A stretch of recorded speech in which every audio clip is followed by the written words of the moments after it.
If you're like me, you're always looking for your swatch chart for your markers.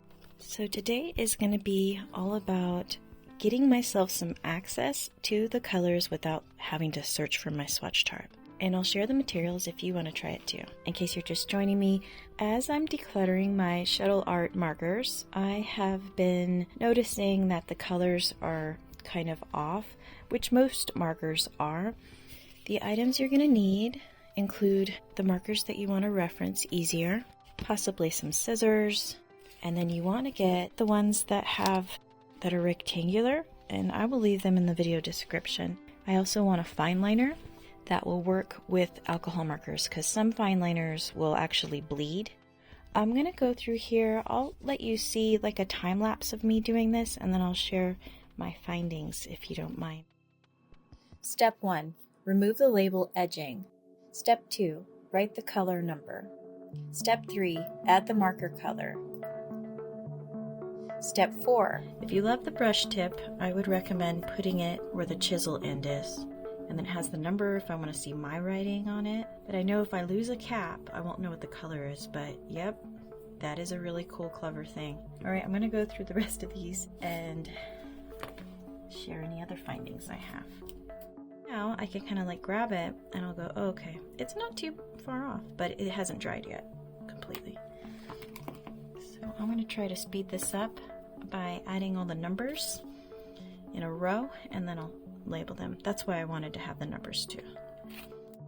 Pretty sure you could use any labels if you wanted to cut them out. So if you have any blank labels that are just white, you should be able to just cut them and repurpose them instead of these cute squares. So the reason why I do suggest having the numbers written down is if you are waiting for that stuff to dry. Otherwise it's going to take really long. So especially with shuttle art takes a while to dry.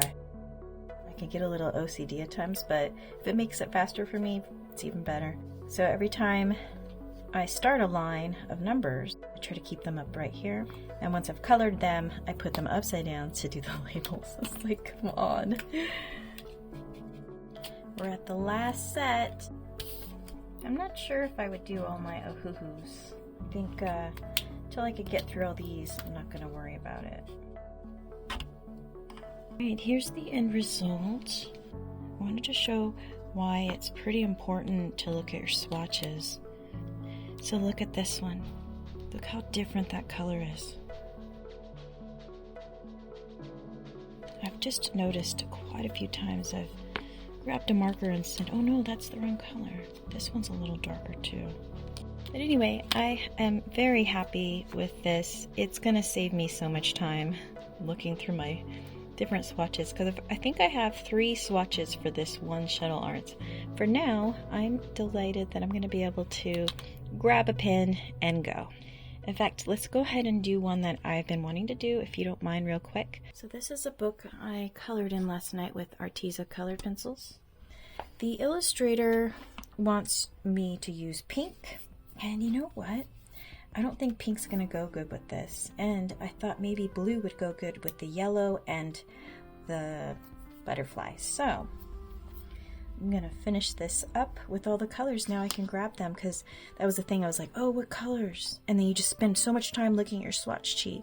You're not even coloring yet, right? And so let's go ahead and check. I kind of like that color. What's gonna balance it? Yeah, I think I like this bright blue. Let's go for it. I like to just go around the edges, just so I'm kind of like when I was a child using crayons, just making sure I got all the edges considered.